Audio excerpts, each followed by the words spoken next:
It was exactly 1 year ago today that California Senator Kamala Harris announced she was dropping out of the presidential race, citing a lack of funds. Now, the vice president-elect is poised to break barriers on multiple fronts, inspiring many along the way. Yamisha Alcindor begins our coverage. In her victory speech, Vice President-elect Kamala Harris spoke to the historic nature of her election. While I may be the first woman in this office, I will not be the last. Because every little girl watching tonight sees that this is a country of possibilities. Harris represents many firsts: the first woman, first Black American, and first South Asian American vice president-elect. She's the daughter of immigrants from Jamaica and India. She proudly emphasized her roots with fellow Indian American Mindy Kaling, cooking dosa during her own presidential primary campaign. She is also a graduate of Howard University and is a member of the nation's first Black sorority, Alpha Kappa Alpha.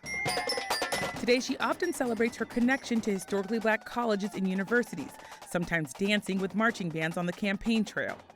It's a milestone that's inspired many. We invited viewers to weigh in on what her historic inauguration will mean to them.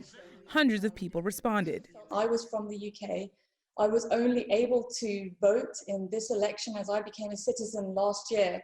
So to be a part of something and then to see myself up there, it's just amazing. I feel like I can breathe because I feel like I can be hopeful for the first time in a very long time. I'm proud to see someone who represents so many different facets of who we are sitting at the table. For the Indian community, it's very exciting that we feel more accepted, as immigrants. I think we have an opportunity on so many issues: civil rights, climate, the coronavirus, the economy, to actually help people. And across social media, young girls dressed up as Harris, including her signature Converse sneakers.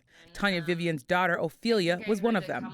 She's 2 years old. She has no idea what's going on, and I can't wait to share with her as she gets older. This definitely resonates differently.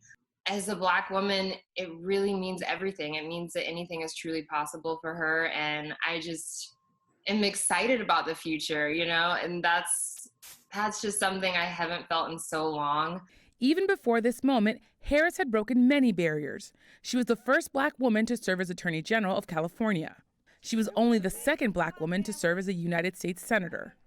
The first was Carol Moseley Braun, who told me it's hard to express just how excited she is about Harris's election. Frankly, for me on a personal level, it really is a matter of coming to grips with the fact that I really was more of a role model and not an object lesson.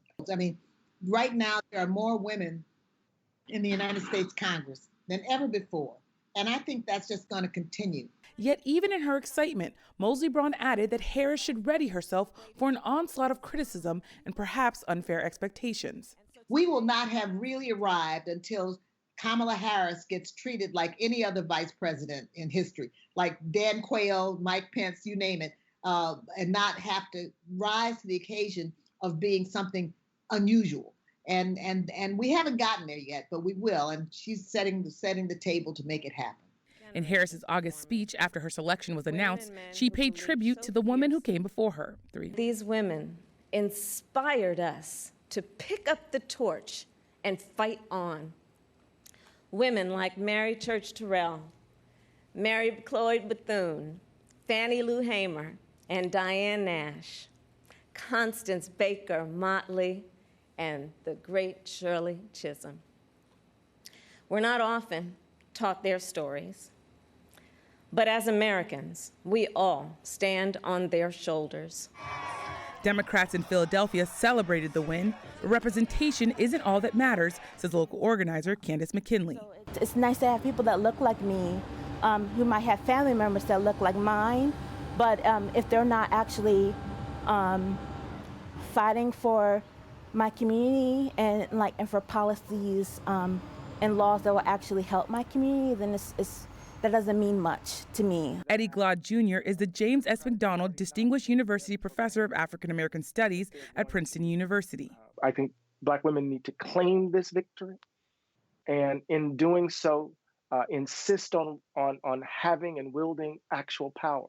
And so this representational moment is important. The symbolic significance of a Black woman being the Vice President of the United States is important. But what we need in our communities right now are policies that will address the suffering that engulfs our communities today. That's something Harris has promised to do. And as she looks toward the inauguration, she's already acknowledging the tough road ahead. As I said the night we won this election, now is when the real work begins. The necessary work, the good work of getting this virus under control, saving lives, and beating this pandemic, and opening our economy responsibly while rebuilding it so that it works for working people. It's a tough road being paved for the first time.